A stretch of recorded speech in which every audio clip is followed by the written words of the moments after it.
Hello my dear students, welcome back to Saksham education point. तो आज हम इस वीडियो में डिस्कस करेंगे सोल्ट ब्रिज होता क्या है, सोल्ट ब्रिज के फंक्शंस के बारे में और इनर्ट इलेक्ट्रोलाइट की प्रॉपर्टीज़ और सेल रिप्रेजेंटेशन के बारे में। पिछले वीडियो में मैंने आपको बताया था कंस्ट्रक्शन ऑफ गैल्वेनिक सेल या फिर डिज़ाइन ऑफ वोल्टिक सेल या गैल्वेनिक सेल। तो हमने पिछले वीडियो में भी डिस्कस किया था सोल्ट ब्रिज के बारे में और उसकी फंक्शंस के बारे में या एप्लीकेशंस के बारे में, और डिस्कस किया था हमने इनर्ट इलेक्ट्रोलाइट क्या होता है और उसकी प्रॉपर्टी क्या होती है। तो आज फिर से एक बार उनको रिवाइज करेंगे विद नोट्स।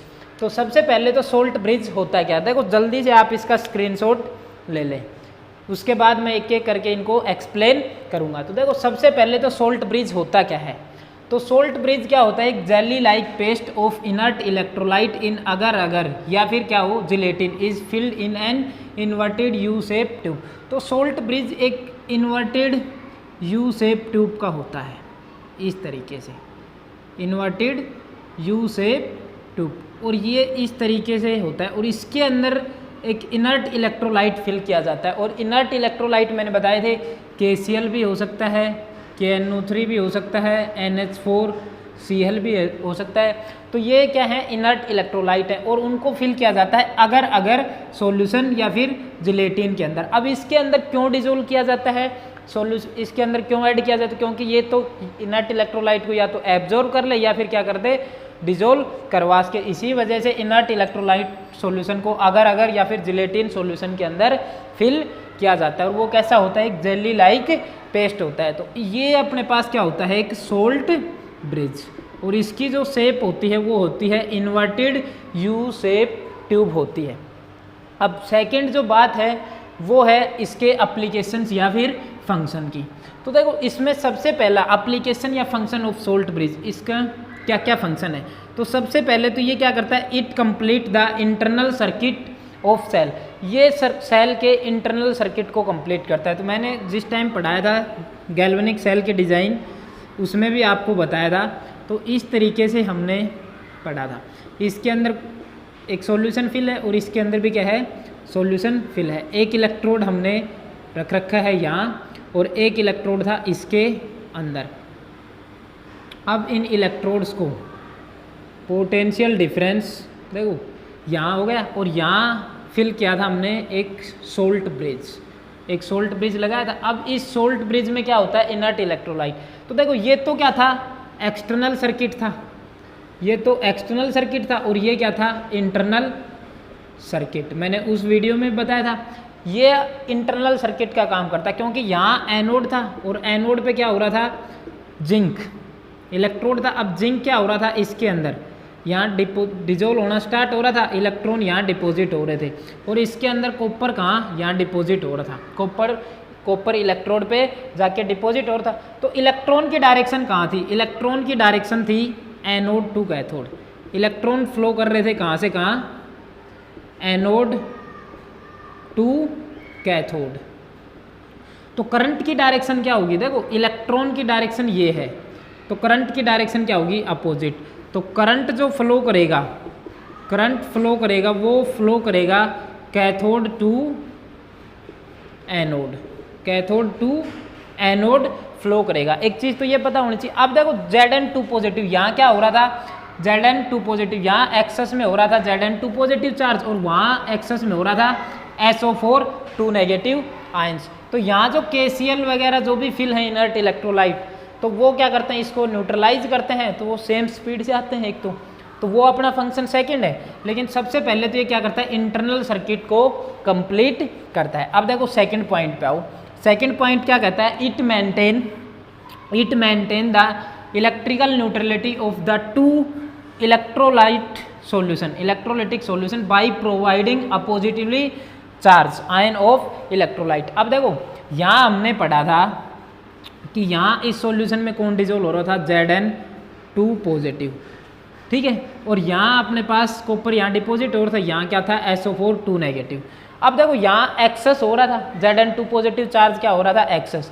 तो यहाँ इनर्ट इलेक्ट्रोलाइट इसी वजह से यूज करते हैं सोल्ट ब्रिज के अंदर, क्योंकि उसका ट्रांसपोर्ट नंबर क्या होना चाहिए, इक्वल। जिस इलेक्ट्रोलाइट के ट्रांसपोर्ट नंबर इक्वल है तो वो इजीली इसको क्या करेगा, न्यूट्रलाइज। देखो यहाँ क्या करेगा, ये इधर Zn2 पॉजिटिव, तो KCl, ये Cl नेगेटिव में टूटेगा और ये पॉजिटिव में, तो KCl नेगेटिव यहाँ आएगा और K पॉजिटिव यहाँ जाएगा। तो यहाँ Zn2 पॉजिटिव को न्यूट्रलाइज कर देगा क्या, क्लोरीन, क्लोरीन यहाँ आएगा और जो K पॉजिटिव है वहाँ एक्सेस क्या था इस पे, कैथोड पे SO4 2 नेगेटिव, मतलब नेगेटिव चार्ज एक्सेस में आ गया था, तो यहाँ इसको न्यूट्रलाइज क्या करेगा, K पॉजिटिव, तो यहाँ आएगा K पॉजिटिव और यहाँ आएगा Cl नेगेटिव। तो इस तरीके से ये यहाँ जो भी चार्ज एक्सेस में हुआ था उसको न्यूट्रलाइज कर देंगे और यहाँ भी जो चार्ज एक्सेस में था उसको क्या कर देंगे, न्यूट्रलाइज। तो सेकंड जो फंक्शन है सोल्ट ब्रिज का वो है ये।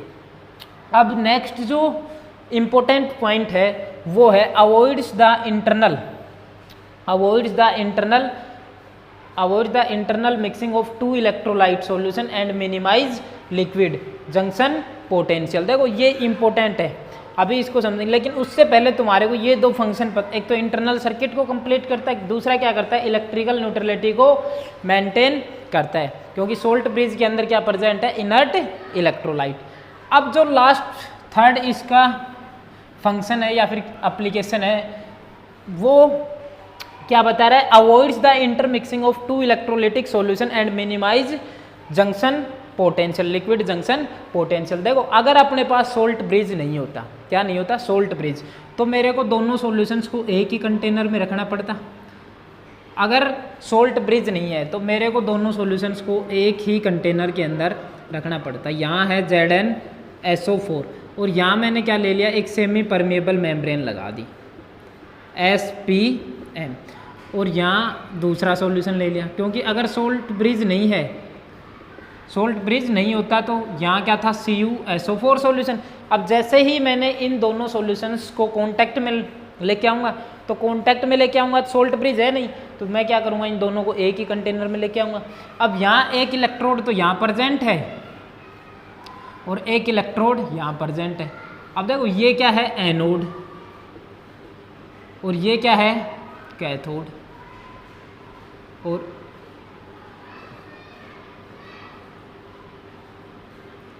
ये मैंने कनेक्ट कर दिया। देखो ये पोटेंशियल डिफरेंस के लिए, तो यहाँ जो SPM है, अब देखो ये दोनों जैसे ही सॉल्यूशन को कांटेक्ट में लेके आऊँगा मैं, तो क्या होगा, यहाँ से ये Zn क्या हो रहा था, इसमें डिजोल्व हो रहा था Zn2 पॉजिटिव में, तो इस साइड में क्या होगा, Zn2 पॉजिटिव, क्योंकि इलेक्ट्रॉन्स का फ्लो तो इधर होगा, NO2 कैथोड। जैसे ही इन दोनों को कांटेक्ट में लेके आएंगे, Zn2 पॉजिटिव यहाँ एक्सेस में हो जाएगा, तो यहाँ क्या होगा, इसकी कंसंट्रेशन ज़्यादा हो जाएगी Zn2 पॉजिटिव, और यहाँ जो 2 इलेक्ट्रॉन आएंगे तो यहाँ जो Cu2 पॉजिटिव है वो कहाँ जाके डिपॉजिट होना स्टार्ट हो जाएगा, यहाँ कॉपर इलेक्ट्रोड पे, जो ये कॉपर का इलेक्ट्रोड है इस पे, और Zn2 पॉजिटिव यहाँ डिजोल्व होना स्टार्ट होगा। तो यहाँ किसकी कंसंट्रेशन बढ़ जाएगी, SO4 2 नेगेटिव की कंसंट्रेशन इंक्रीज हो जाएगी। अब जैसे ही कंसंट्रेशन इंक्रीज होगी तो यहाँ देखो पॉजिटिव चार्ज, क्योंकि ये सेमी परमेबल मेम्ब्रेन है, तो यहाँ किसकी कंसंट्रेशन इंक्रीज हो गई, पॉजिटिव चार्ज की, तो यहाँ किसकी कंसंट्रेशन इंक्रीज हो गई, SO4 2 नेगेटिव की, तो यहाँ क्या आ जाएगा, नेगेटिव चार्ज। अब देखो ये इधर पॉजिटिव और यहाँ नेगेटिव, तो इसके अंदर जैसे ही मैं कांटेक्ट में लेके आया इन दोनों सॉल्यूशंस को एक ही कंटेनर में, तो यहाँ पोटेंशियल डिफरेंस में क्रिएट हो गया। अब पोटेंशियल डिफरेंस में एरर आ गया है, पोटेंशियल डिफरेंस तो आएगा लेकिन ये क्या आ गया, एरर शो कर रहा है। सोल्ट ब्रिज नहीं है तो ये क्या कर रहा है, एरर शो करेगा। अब मतलब कि यहाँ कुछ एरर शो कर रहा है तो वो वर्क नहीं कर पाएगा सेल, तो इसी वजह से इस एरर को दूर करने के लिए हम क्या यूज़ करते हैं, सोल्ट ब्रिज। तो अब देखो इन दोनों सॉल्यूशन को मिक्स होने से बचाने के लिए ही क्या यूज़ करते हैं, सोल्ट ब्रिज। तो यही लाइन लिखी थी, avoids the intermixing of two electrolyte solution and minimise liquid junction potential. तो यहाँ ये एरर आ रहा है, ये सोल्ट ब्रिज यूज़ करेंगे तो अलग अलग कंटेनर, तो यहाँ ये एरर दूर हो जाएगा, सोल्ट ब्रिज यूज़ कर लेंगे तो। अगर सोल्ट ब्रिज नहीं यूज़ करेंगे, अगर नहीं है तो ये एरर आएगा पोटेंशियल डिफरेंस में। अब बात क्या है, मिनिमाइज लिक्विड। अब देखो यहाँ जो ये पॉजिटिव और नेगेटिव आपस में आ गए, तो इसी जंक्शन को हम क्या बोलते हैं, liquid junction potential, liquid junction potential. यही क्या है, लिक्विड जंक्शन पोटेंशियल। अब देखो ये जो पॉजिटिव और नेगेटिव चार्ज से यहाँ एरर, मतलब कि ये दोनों यहाँ इसकी कंसंट्रेशन यहाँ ज़्यादा थी, इसकी कंसंट्रेशन नेगेटिव की यहाँ, तो ये दोनों क्या आ जाएंगे सेमी परमेबल मेम्ब्रेन, क्योंकि हाई कंसंट्रेशन है तो ये लो में जाना, ये इधर, तो ये आपस में क्या हो जाएंगे, इंटरमिक्स हो जाएंगे। तो उसकी वजह से यहाँ एक लिक्विड जंक्शन पोटेंशियल क्रिएट होता है। तो यहाँ लिक्विड जंक्शन पोटेंशियल जनरेट हो गया। तो अब तुम्हारे से कोई पूछे लिक्विड जंक्शन पोटेंशियल क्या होता है, तो देखो लिक्विड जंक्शन पोटेंशियल होता है the potential difference generated at the junction of two electrolyte.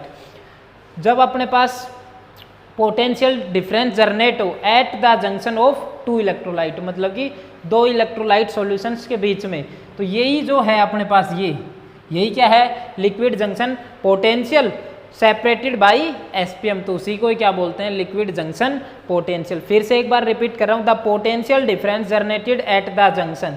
तो देखो ये पोटेंशियल डिफरेंस क्रिएट हुआ है यहाँ, उसी generated at the junction of two electrolyte solution separated by SPM. और किससे सेपरेट कर रखा है, सेमी परमेबल मेम्ब्रेन से, उसी को क्या बोलेंगे, लिक्विड जंक्शन पोटेंशियल। तो ये ध्यान रखना, ये हमेशा दोनों सॉल्यूशन को इंटरमिक्सिंग होने से क्या करता है, बचाता है क्या, सोल्ट ब्रिज। तो थर्ड इसका फंक्शन था। ये तीन मेन इसके इम्पोर्टेंट फंक्शन है या फिर कहो एप्लीकेशन। उसके बाद मैंने एक चीज़ बताई, लिक्विड जंक्शन पोटेंशियल क्या होता है। तो लिक्विड जंक्शन पोटेंशियल होता है the potential difference generated at the junction of two electrolyte solution separated by SPM. तो ये तो था हमारा सोल्ट ब्रिज एंड एप्लीकेशन, और उसके एक था लिक्विड जंक्शन पोटेंशियल। अब उसके बाद हम बात करेंगे प्रॉपर्टीज ऑफ इनर्ट इलेक्ट्रोलाइट की, प्रॉपर्टीज ऑफ इनर्ट इलेक्ट्रोलाइट। तो नेक्स्ट जो हमारा टॉपिक है वो है properties of inert electrolyte, inert electrolyte. तो देखो प्रॉपर्टीज ऑफ इनर्ट इलेक्ट्रोलाइट क्या है। तो सबसे पहले तो इनर्ट इलेक्ट्रोलाइट क्या करता है, ये सेल रिएक्शन के अंदर पार्टिसिपेट नहीं करेगा, और अगर सेल रिएक्शन के अंदर पार्टिसिपेट कर जाएगा तो रिएक्शन क्या हो जाएगी, स्पीड अप हो जाएगी। देखो किस तरीके से, तो फर्स्ट पॉइंट लिख लेना, इट डज नॉट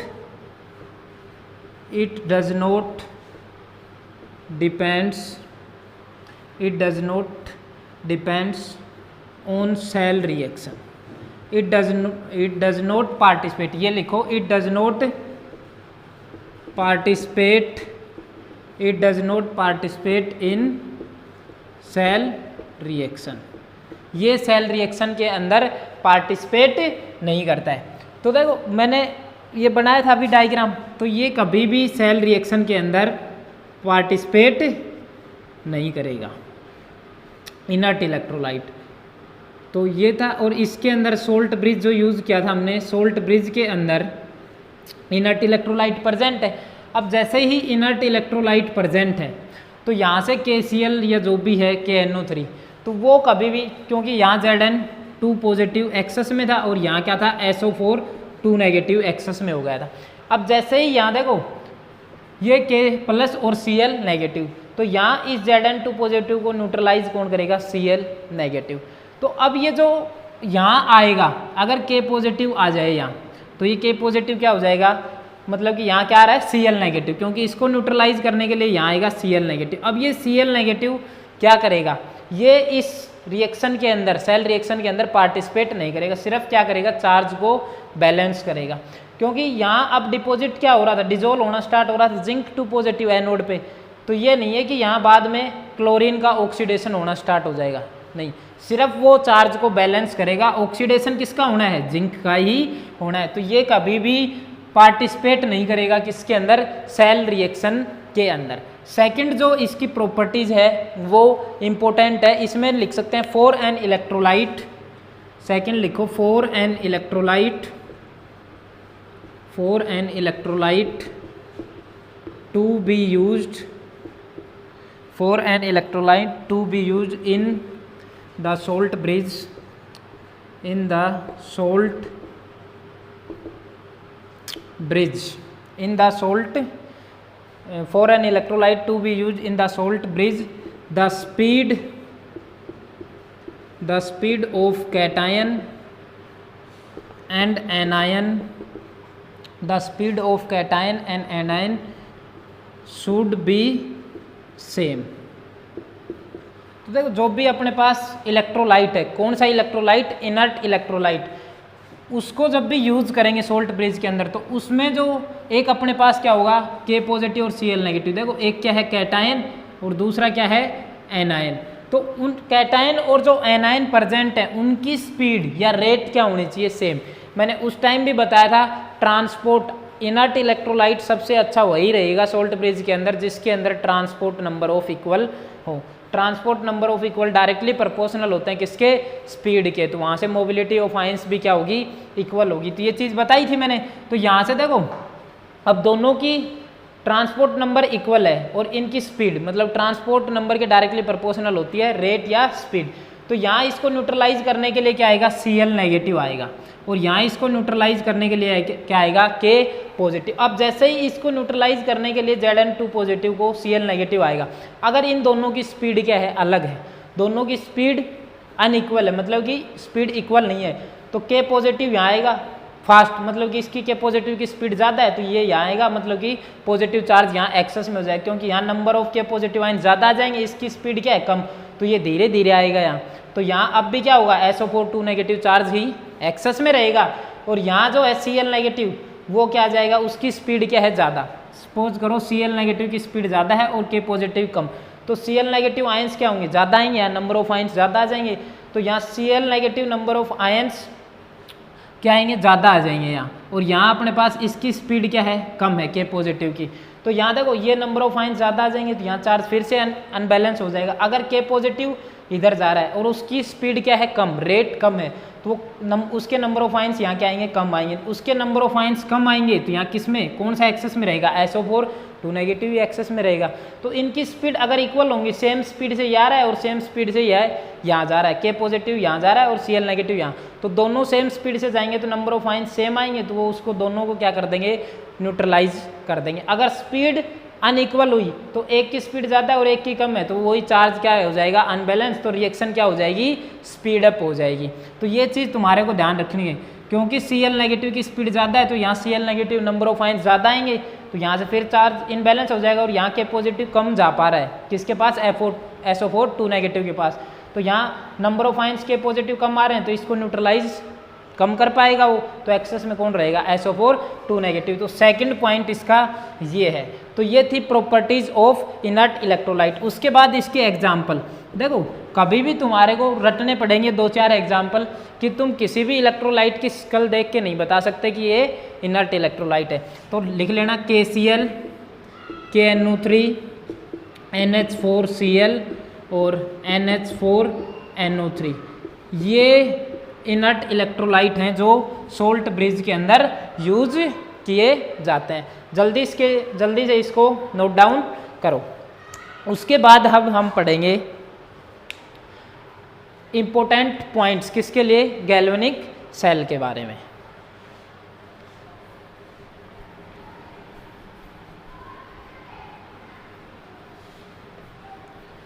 तो देखो सबसे पहले इम्पोर्टेंट की पॉइंट्स नोट करेंगे एक एक। तो हेडिंग डालो नेक्स्ट, इम्पोर्टेंट की पॉइंट्स। तो इम्पोर्टेंट की पॉइंट्स में सबसे पहला जो पॉइंट है वो है सबसे पहला सोल्ट ब्रिज। देखो जब हमने डिज़ाइन ऑफ गैल्वेनिक सेल पढ़ी तो सोल्ट ब्रिज का यूज़, तो सोल्ट ब्रिज में अभी हमने पढ़ा है कि सोल्ट ब्रिज के लिए इनर्ट इलेक्ट्रोलाइट यूज़ किया जाता है, इनर्ट इलेक्ट्रोलाइट यूज़ किया जाता है। और वो इनर्ट इलेक्ट्रोलाइट कौन सा अच्छा रहेगा, जिसमें ट्रांसपोर्ट नंबर ऑफ क्या हो, इक्वल हो, जिसका ट्रांसपोर्ट नंबर क्या हो, इक्वल हो। और ट्रांसपोर्ट नंबर इक्वल होगा तो ये डायरेक्टली प्रोपोर्शनल होता है किसके, स्पीड के। तो जहाँ इक्वल स्पीड मिलेगी या फिर क्या मिलेगी, mobility of ions, mobility of ions क्या होंगे, सेम, तो उसी वो क्या होगा, इनर्ट इलेक्ट्रोलाइट बेस्ट होगा किसके अंदर, सोल्ट ब्रिज के अंदर, क्योंकि वो इजीली क्या कर सकता है, चार्ज को बैलेंस कर सकता है जिसके ट्रांसपोर्ट नंबर क्या हो, इक्वल हो। तो ये तो हमने पढ़ ही लिया था। फर्स्ट की पॉइंट तो क्या है, सोल्ट ब्रिज। अब जो सेकंड की पॉइंट है वो सेकंड की पॉइंट क्या है कि सिलेक्शन ऑफ इलेक्ट्रोड। किसकी बात कर रहे हैं हम? Selection of electrode. तो देखो सिलेक्शन ऑफ इलेक्ट्रोड भी जब भी बात करना है तो हम ये तो है नहीं अपने हाथ की बात है कि एनोड पे जिंक होगा हमेशा और कैथोड पे कॉपर होगा या और कोई इलेक्ट्रोड होंगे। तो देखो सिलेक्शन ऑफ इलेक्ट्रोड हमेशा डिपेंड करेगा, depends on electrochemical series. Electrochemical series ये हमेशा डिपेंड करेगा इलेक्ट्रोकेमिकल सीरीज के ऊपर। देखो इलेक्ट्रोकेमिकल सीरीज में जिसकी रिएक्टिविटी, जो रिएक्टिविटी सीरीज में सबसे ज़्यादा है, या फिर ये कहें जिसका ऑक्सीडेशन पोटेंशियल ज़्यादा है उसका क्या होगा? ऑक्सीडेशन। जिसका रिडक्शन पोटेंशियल ज़्यादा है उसका क्या होगा? रिडक्शन। तो आगे चल के इसी चैप्टर में हम डिस्कस करेंगे किसके बारे में? इलेक्ट्रोकेमिकल सीरीज के बारे में। तो जो टॉप पे होगी उसका ऑक्सीडेशन, जो बॉटम में होगी उसका उतना ही क्या होगा? रिडक्शन। जैसे मैं फॉर एग्जांपल लेके बताऊं, एक अभी एग्जांपल लिया था डैनियल सेल का ही, तो उसमें क्या था? एक तो अपने पास था जिंक और एक क्या था? कॉपर। तो देखो जिंक का ऑक्सीडेशन पोटेंशियल ज़्यादा है। जब इलेक्ट्रोकेमिकल सीरीज पढ़ेंगे तो वहाँ भी हम डिस्कस करेंगे। तो इसका क्या होता है? ऑक्सीडेशन पोटेंशियल ज़्यादा होता है, ऑक्सीडेशन पोटेंशियल मोर होता है। तो ऑक्सीडेशन पोटेंशियल ज़्यादा है तो इसका क्या होगा? ऑक्सीडेशन होगा। और ऑक्सीडेशन होगा तो ये कहाँ प्रेजेंट होगी? एनोड पे प्रेजेंट होगी। सीधी सी बात है, एनोड पे क्या होता है? ऑक्सीडेशन। मैंने बताया था एनोड पे ऑलवेज ऑक्सीडेशन होगा। दूसरी बात कॉपर, कॉपर का ये कहूँ ऑक्सीडेशन पोटेंशियल कम है, या फिर दूसरी भाषा में इसका अपोजिट करके बताऊँ कि रिडक्शन पोटेंशियल इसका ज़्यादा है तो इसका रिडक्शन पोटेंशियल क्या होगा? कम। तो इसको ऐसे भी लिख सकते हैं, इसका रिडक्शन पोटेंशियल क्या है? कम है। रिडक्शन पोटेंशियल मोर है। अब इसका रिडक्शन पोटेंशियल ज़्यादा है तो ये इसका रिडक्शन पोटेंशियल ज़्यादा है तो ये कहाँ प्रेजेंट होगी? कैथोड पे। ऐसे ही एग्जाम्पल और भी ले सकते हैं, एक ले लिया एल्यूमिनियम का और एक ले लिया मैंने कॉपर का। तो एल्यूमिनियम का फिर से क्या है? ऑक्सीडेशन पोटेंशियल ज़्यादा है और इसका रिडक्शन पोटेंशियल क्या है? ज़्यादा है। या फिर इसका उल्टा करके कहूँ तो इसका ऑक्सीडेशन पोटेंशियल ज़्यादा तो इसका ऑक्सीडेशन पोटेंशियल कम, इसका रिडक्शन पोटेंशियल ज़्यादा तो इसका रिडक्शन पोटेंशियल कम। तो जो इलेक्ट्रोकेमिकल सीरीज में टॉप पे है उतने ही ज़्यादा क्या करने चाहेगा? इलेक्ट्रॉन लूज करना चाहेगा। जो जितने ज़्यादा इलेक्ट्रॉन लूज करेगा उसका ऑक्सीडेशन पोटेंशियल उतना ही क्या होगा? ज़्यादा। कॉपर किस पे? कॉपर का क्या होगा? रिडक्शन। मतलब कि जिसका जितना रिडक्शन पोटेंशियल या जितना सीरीज के अंदर बॉटम में रहेगा उसका उतना ही क्या होगा? वो इलेक्ट्रॉन को गेन करेगा तो क्या होगा? उसका रिडक्शन पोटेंशियल उतना ही ज़्यादा होगा। तो ये था सिलेक्शन ऑफ इलेक्ट्रोड। तो किस बेस पे करेंगे? सिलेक्शन ऑफ इलेक्ट्रॉन हम करते हैं इलेक्ट्रोकेमिकल सीरीज के बेस पे। थर्ड जो पॉइंट है वो आता है अपना हाफ सेल और फुल सेल। एक होता है हाफ सेल और एक होती हाफ सेल रिएक्शन होती है एक, और एक होती है फुल सेल रिएक्शन। अब देखो इनमें डिफरेंस क्या है? अगर मैं सिंपल भाषा में कहना चाहूँ, हाफ सेल रिएक्शन के अंदर इलेक्ट्रॉन दिखते हैं, हिंदी में ही इलेक्ट्रॉन दिखते हैं, ठीक है। इसके अंदर क्या होंगे? इलेक्ट्रॉन दिखाई देंगे। अभी मैं बताऊंगा। फुल सेल के अंदर एक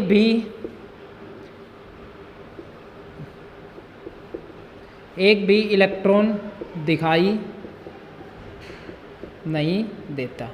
ये चीज़ ध्यान होनी चाहिए। इसके अंदर एक भी इलेक्ट्रॉन दिखाई नहीं देता, उसको बोलेंगे फुल सेल रिएक्शन।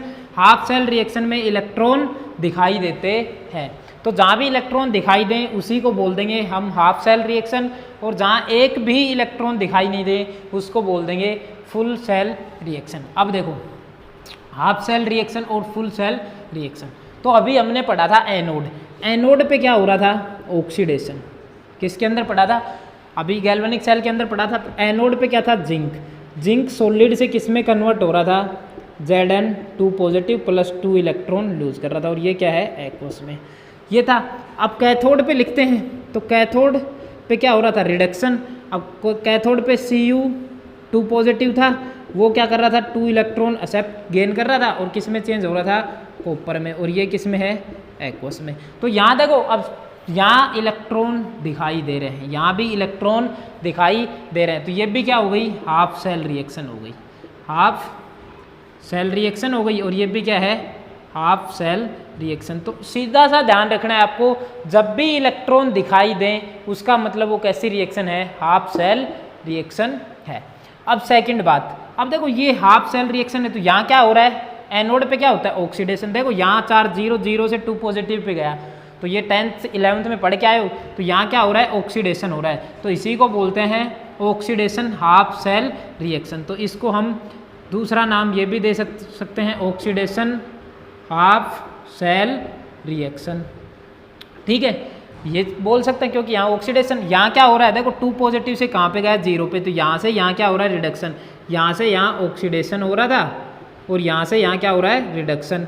तो इसको क्या कह देंगे हम, reduction half cell, reduction half cell reaction. तो ये रिडक्शन हाफ सेल रिएक्शन है, एक ऑक्सीडेशन हाफ सेल रिएक्शन है, दूसरी क्या है, रिडक्शन हाफ सेल रिएक्शन। ठीक है, अब उसके बाद यहाँ तो इलेक्ट्रॉन दिखाई दे रहे थे, तो ये तो हो गया हाफ सेल रिएक्शन, एक तो ऑक्सीडेशन हाफ सेल और दूसरी क्या हो गई, रिडक्शन हाफ सेल। तो इसी को एनोड पे जो रिएक्शन होती है उसको बोलेंगे हम ऑक्सीडेशन हाफ सेल रिएक्शन। देखो यहीं से नाम दे सकते हैं। और इसको क्या बोलेंगे, जो कैथोड पे होती है उसको बोलते हैं रिडक्शन हाफ सेल रिएक्शन। अब देखो यहीं से हम फुल सेल रिएक्शन लिखेंगे। अब फुल सेल रिएक्शन लिखेंगे तो मैंने बताया था इलेक्ट्रॉन एक भी नहीं दिखने चाहिए, तो देखो अपने को ये इलेक्ट्रॉन से इलेक्ट्रॉन क्या करने हैं, कैंसिल आउट करना है। अब इलेक्ट्रॉन से इलेक्ट्रॉन कैंसिल आउट करेंगे तो यहाँ क्या बचेगा, Z zinc solid plus Cu2 positive aqueous, और यहाँ 2 gives Zn2 positive plus copper solid. तो ये जो रिएक्शन आई है इसी को क्या बोलेंगे, full cell reaction. Full cell reaction या फिर इसको बोलेंगे नेट सेल रिएक्शन। ठीक है, तो ये अपने पास क्या हो गई, फुल सेल रिएक्शन या फिर नेट सेल रिएक्शन। तो यहाँ इसके अंदर देखो, इसके अंदर एक भी इलेक्ट्रॉन दिखाई दे रहा है तुम्हारे को, इसके अंदर एक भी इलेक्ट्रॉन दिखाई नहीं दे रहा है, तो ये क्या हो गई, फुल सेल रिएक्शन। देखो मैंने बिल्कुल अच्छे तरीके से आपको एक्सप्लेन करके बताया है। इसके अंदर इलेक्ट्रॉन दिखाई देते हैं, इसके अंदर एक भी इलेक्ट्रॉन दिखाई नहीं देगा, तो ये है फुल सेल रिएक्शन। अब यहाँ देखो कितने इलेक्ट्रॉन का एक्सचेंज हो रहा है, 2 का, तो उसको बोलते हैं n = 2, मतलब कि n क्या है, नेट एक्सचेंज इलेक्ट्रॉन। तो n क्या है, नेट एक्सचेंज इलेक्ट्रॉन, कितने इलेक्ट्रॉन एक्सचेंज हो रहे हैं। तो इस तरीके से हम हाफ सेल रिएक्शन और फुल सेल रिएक्शन बता सकते हैं। अब देखो उसके बाद अब जो 4th पॉइंट है इम्पोर्टेंट, वो 4th पॉइंट है सेल रिप्रेजेंटेशन, कि हम सेल की रिप्रेजेंटेशन करेंगे कैसे। तो 4th जो हमारा पॉइंट है वो है सेल रिप्रेजेंटेशन। तो सेल रिप्रेजेंटेशन, तो सबसे पहले देखो हम सोल्ट ब्रिज यूज़ करते हैं, तो ये जो सिंबल होता है ये किसको रिप्रेजेंट करता है, सोल्ट ब्रिज को, ये रिप्रेजेंट करेगा सोल्ट ब्रिज को। ये चीज़ तुम्हारे को ध्यान रखनी है, ये निशान जो होगा, ये सिंबल जो होगा, ये किसको रिप्रेजेंट करेगा, सोल्ट ब्रिज को। अब इसके इस साइड में क्या होगा, लेफ्ट साइड में एनोड, ठीक है, और इसके सोल्ट ब्रिज के राइट साइड में क्या होगा, कैथोड। ये चीज़ हमेशा ध्यान रखनी है, लेफ्ट में एनोड, राइट में कैथोड। क्योंकि गैल्वेनिक सेल की जब भी रिप्रेजेंटेशन पढ़ते हैं तो उसके लिए एक शॉर्टकट मेथड यूज़ करते हैं हम, लोन। बैंक से जो लोन लेते हैं ये ध्यान रखो, एल का मतलब होता है लेफ्ट, ओ का मतलब होता है ऑक्सीडेशन, ए का मतलब होता है एनोड, और एन का मतलब होता है नेगेटिव। तो देखो हमने गैल्वेनिक सेल जो पढ़ा था, एनोड कहाँ प्रेजेंट था, लेफ्ट में, ठीक है। एनोड पे क्या होता है, ऑक्सीडेशन, और उस पर चार्ज कैसा होता है, नेगेटिव। तो कभी भी कंफ्यूज मत होना, ये ध्यान रखना, लोन जब भी गैल्वेनिक सेल बात करे तो एनोड नेगेटिव चार्ज, देखो इससे ध्यान हो गया। और क्या होगा, हमेशा ऑक्सीडेशन। तो सोल्ट ब्रिज के लेफ्ट साइड में एनोड, राइट साइड में क्या लिखा जाएगा, कैथोड।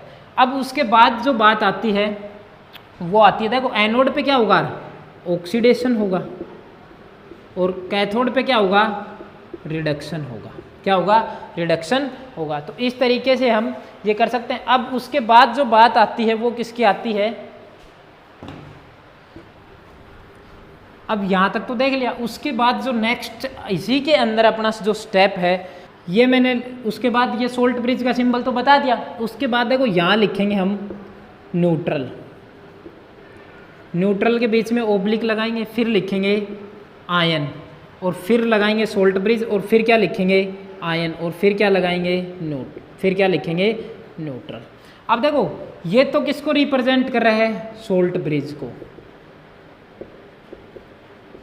ठीक है। अब जो ये जो सिंबल है ये किसको रिप्रेजेंट करेगा, ये फेज को रिप्रेजेंट करेगा, to show phase, to show phase, ठीक है। ये हमेशा फेज को, यहाँ अगर न्यूट्रल है तो यहाँ एक्वस वगैरह में मिलेगा अपने को, तो ये हमेशा फेज डिफरेंस को, टू शो फेज डिफरेंस, तो किसको रिप्रेजेंट करेगा, ये ओब्लिक का निशान फेज डिफरेंस को शो करेगा। और एक चीज़ हमेशा अभी जो मैं बता रहा हूँ उसको ध्यान से सुनना, सोल्ट ब्रिज के हमेशा, सोल्ट ब्रिज के जस्ट साइड में हमेशा क्या प्रेजेंट होगा, आयन, या तो एनायन हो या फिर कैटायन फॉर्म में। सोल्ट ब्रिज के जब भी साइड में लिखेंगे तो हम क्या लिखेंगे, आयन। न्यूट्रल कभी भी नहीं लिखा जाएगा सोल्ट ब्रिज के जस्ट साइड में, तो ये ध्यान रखना, सोल्ट ब्रिज के जस्ट साइड में क्या लिखना है अपने को, आयन लिखना है। तो इस तरीके से ये होगा, और ये रिप्रेजेंट करेगा फेज डिफरेंस को। तो देखो अभी हमने जो सेल रिएक्शन, मतलब कि सेल रिएक्शन लिखी थी एनोड और कैथोड के लिए, नेट सेल रिएक्शन, उसी से हम लिख के बताते हैं। तो मैंने अभी बताया था एनोड हमेशा सोल्ट ब्रिज के लेफ्ट में और कैथोड हमेशा राइट में। तो अब यहाँ से सबसे पहले देखो सॉलिड में ये अपने पास फेज डिफरेंस को रिप्रेजेंट करेगा, ये हो गया Zn2 पॉजिटिव, और ये किस में था, एक्वस में। फिर क्या आएगा सोल्ट ब्रिज, और फिर क्या आ जाएगा Cu2 पॉजिटिव, ये क्या था, एक्वस में, क्योंकि ये कैथोड पे रिडक्शन हो रहा था। फिर ओब्लिक, और फिर क्या आ जाएगा कॉपर सॉलिड। तो ये क्या हो गया, सेल रिप्रेजेंटेशन हो गई अपनी, क्या हो गई, सेल रिप्रेजेंटेशन। अगर इसकी कंसंट्रेशन दे रखी है तो इसको लिख दूंगा मैं C1m, और इसकी कंसंट्रेशन दे रखी है तो इसको लिख देंगे C2m। तो कंसंट्रेशन C1 C2 इसको लिख सकते हैं, मोलर में रिप्रेजेंट कर सकते हैं। तो ये तो इम्पोर्टेंट नहीं, मेन जो बात थी वो क्या थी, ये तो हमेशा देखो आयंस दोनों किसके साइड में है, सोल्ट ब्रिज के, और ये तो ये देखो ये सॉलिड स्टेट यहाँ एक्वस में, तो ये किसको रिप्रेजेंट कर रहा है, ये रिप्रेजेंट कर रहा है फेज डिफरेंस को, किसको रिप्रेजेंट कर रहा है, फेज डिफरेंस को।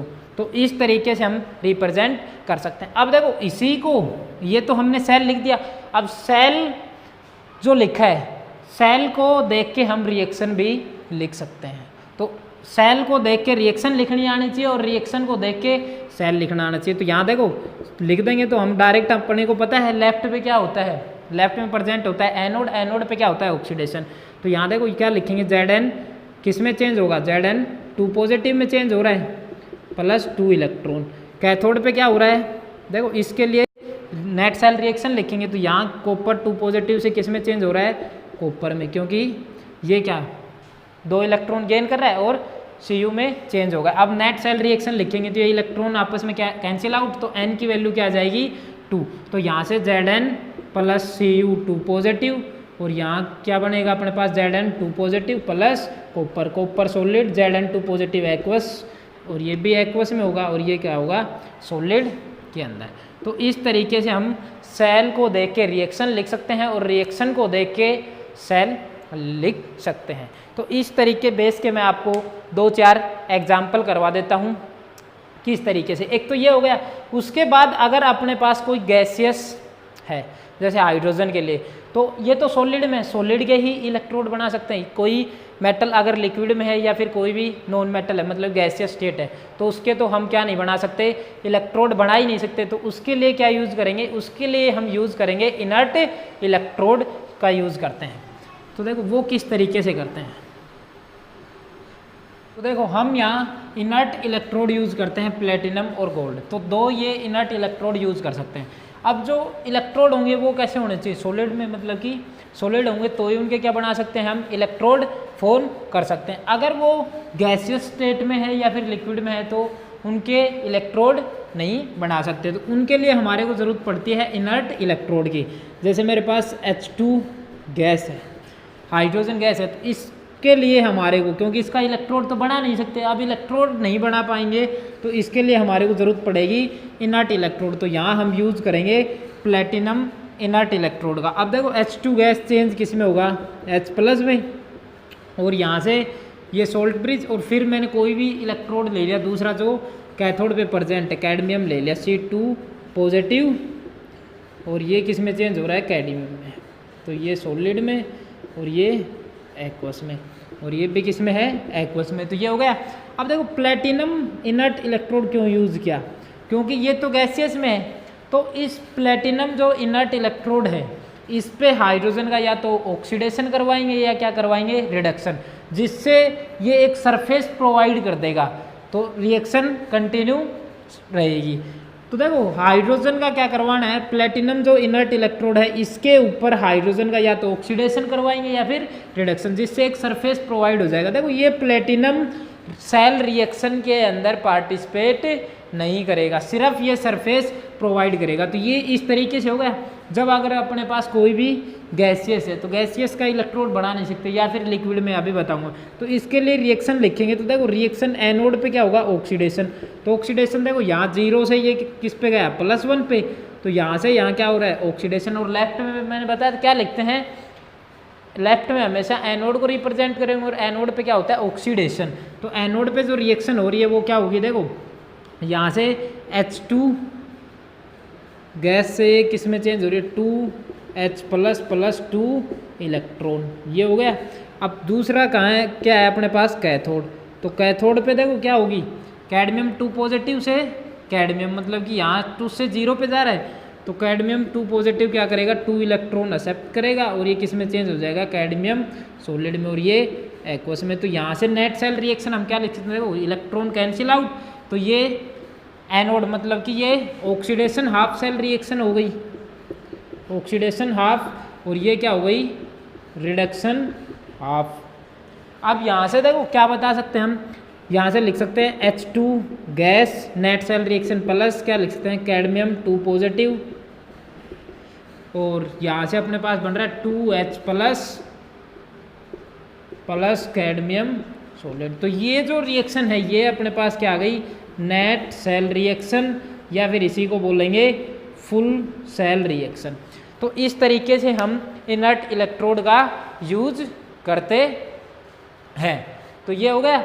अब सेकंड जो अपने पास है वो क्या है, अगर कोई भी मेटल लिक्विड स्टेट में, जैसे मैंने मेटल ले ली Hg अगर लिक्विड स्टेट में है, तो यहाँ से इसके लिए भी अपने को क्या करना पड़ेगा, इनर्ट इलेक्ट्रोड की ज़रूरत पड़ेगी, और इनर्ट इलेक्ट्रोड हम यूज़ कर सकते हैं गोल्ड या फिर प्लेटिनम। तो यहाँ इसके लिए हमारे को सरफेस प्रोवाइड करवाने के लिए क्या लेना पड़ेगा, इनर्ट इलेक्ट्रोड प्लेटिनम लेना पड़ेगा, और ये किस में चेंज होगा, Hg2+, और फिर सोल्ट ब्रिज, और यहाँ मैंने जैसे कोई भी इलेक्ट्रोड यूज़ कर लिया कॉपर का, तो यहाँ ये Cu सॉलिड में, और ये किस में आ जाएगा, एक्वस में। तो यहाँ से इसके लिए फिर से रिएक्शन लिखेंगे एनोड पे। तो एनोड के लिए तो देखो यहाँ 0 से किस पे गया, 2+ पे, तो यहाँ क्या लिखेंगे, Hg लिक्विड में है, तो यहाँ से ये चेंज होगा Hg2+ + 2 इलेक्ट्रॉन, क्योंकि 0 से कहाँ गया, 2 पे, तो क्या हो रहा है, ऑक्सीडेशन। दूसरी हम लिखेंगे कैथोड के लिए, तो कैथोड के लिए क्या आ जाएगा अपने पास, Cu2+ क्या करेगा, 2 इलेक्ट्रॉन गेन करेगा, और किस में चेंज हो जाएगा, Cu सॉलिड में। तो इस तरीके से हम, ये अपने पास ऑक्सीडेशन हाफ रिएक्शन हो गई, और ये अपने पास हो गई reduction half cell reaction, reduction half cell reaction. ठीक है। अब यहाँ देखो फिर से कैंसिल आउट, तो यहाँ n की वैल्यू तो क्या आ गई, 2, नेट एक्सचेंज इलेक्ट्रॉन। तो यहाँ से Hg, अब नेट सेल रिएक्शन लिखेंगे तो यहाँ क्या आ जाएगा, Hg लिक्विड, और ये अपने पास आ जाएगा प्लस Cu2+ एक्वस में, और यहाँ से गिव Hg2+, और ये क्या मिलेगा अपने को, Cu सॉलिड। तो ये अपने पास नेट सेल रिएक्शन आ गई। तो ध्यान रखना, जब भी अपने पास अगर कोई लिक्विड या गैसियस स्टेट में है तो उसके लिए हम उसका इलेक्ट्रोड नहीं बना सकते, तो उसके लिए हमारे को एक इनर्ट इलेक्ट्रोड लेना पड़ेगा, जिससे क्या हो जाए, एक सरफेस प्रोवाइड करवाते हैं। क्या करवाते हैं, सरफेस प्रोवाइड करते हैं कि रिएक्शन क्या रहे, कंटिन्यू रहे। तो इस तरीके से हमने सेल रिप्रेजेंटेशन पढ़ा। सेल को देख के रिएक्शन लिख सकते हैं और रिएक्शन को देख के सेल लिख सकते हैं। अब मैं आपको कुछ नेक्स्ट वीडियो में इसके क्वेश्चन कराऊंगा कि कुछ एक रिएक्शन दूंगा, उससे आपको सेल लिखना है, और कुछ सेल दूंगा वहाँ से आपको क्या लिखनी है, रिएक्शन लिखनी है। और हम एनसीईआरटी बुक में जो फर्स्ट में दे रखे हैं डैनियल सेल के अलावा एक्सटर्नल वोल्टेज को बढ़ाते हैं या कम करते हैं या उसके इक्वल करते हैं, तो इलेक्ट्रॉन का फ्लो कहाँ किस डायरेक्शन में होगा, मतलब कि जिंक टू कैथोड होगा और कैथोड टू जिंक भी होगा, और इलेक्ट्रॉन का फ्लो स्टॉप भी हो जाएगा। तो उन तीनों केस के बारे में भी डिस्कस करेंगे जो एनसीईआरटी की बुक में दे रखे हैं, डैनियल सेल के ऊपर दे रखे हैं, तो वही पढ़ेंगे। और एक चीज़ मैं बता देता हूँ, डैनियल सेल के लिए जो अपना वोल्टेज होती है वो होती है वोल्टेज 1.1 वोल्ट, ठीक है। इसी के रेस्पेक्ट में हम वहाँ तीनों जो डैनियल सेल की कंडीशन दे रखी हैं, ई एक्सटर्नल जब इससे कम होगा तो कौन सा केस बनेगा, ई एक्सटर्नल इसके इक्वल होगा तो क्या बनेगा, इलेक्ट्रॉन का फ्लो कहाँ से कहाँ होगा, अगर इससे कम हो जाएगा तो क्या होगा और इससे ज़्यादा होगा तो क्या होगा, मतलब कि इलेक्ट्रॉन किस डायरेक्शन में फ्लो करेंगे। तो वो जो 3 केस हैं उन्हीं तीनों केस के बारे में हम डिस्कस करेंगे और इसके क्वेश्चन करेंगे। तो बाकी हम पढ़ेंगे नेक्स्ट वीडियो में।